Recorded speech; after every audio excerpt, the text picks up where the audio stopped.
బుడమేరు గన్లు పూడ్చిన ప్రాంతాన్ని పరిశీలించారు సీఎం చంద్రబాబు. 3 గన్లు పూడ్చిన విధానాన్ని సీఎం చంద్రబాబుకు వివరించారు మంత్రి నిమ్మల. భవిష్యత్తులో కూడా బుడమేరు డైవర్షన్ కెనాల్, బుడమేరు కాల్వ వల్ల నగరానికి ఇబ్బందులు రాకుండా తీసుకోవాల్సిన చర్యలపై అధికారులకు చంద్రబాబు దిశానిర్దేశం చేశారు. ప్రస్తుతం వచ్చిన వరద కంటే మించిన స్థాయిలో వరదొచ్చినా తట్టుకునేలా గన్లని పటిష్టం చేయాలని సూచించారు.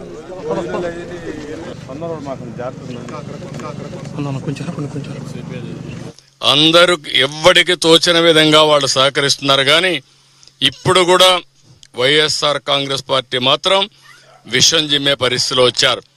వాళ్ళు ఓడిపోయారు కాబట్టి ఈ రాష్ట్రంలో ప్రజల మీద కక్ష తీర్చుకోవాలనే విధంగా పోతున్నారు. ఏమాత్రం సిగ్గుపడకుండా 3 బోట్లు వదిలిపెట్టారు.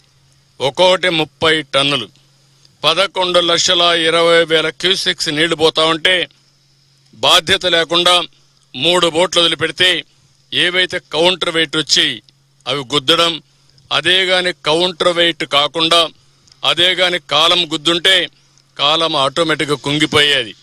15 మెట్రిక్ టన్నుల ఇదైనటువంటి కౌంటర్ వెయిట్ 2గా ఇరిగిపోయే పరిస్థితికి వచ్చింది.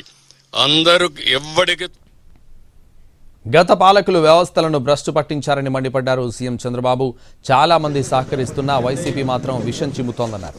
బోట్లు వదిలి ప్రకాశం బ్యారేజ్ ని డ్యామేజ్ చేసే ప్రయత్నం చేశారని ఆరోపించారు. అయినా ఇంకా సిగ్గు లేకుండా వైసీపీ సమర్థించుకుంటోందని మండిపడ్డారు సీఎం చంద్రబాబు.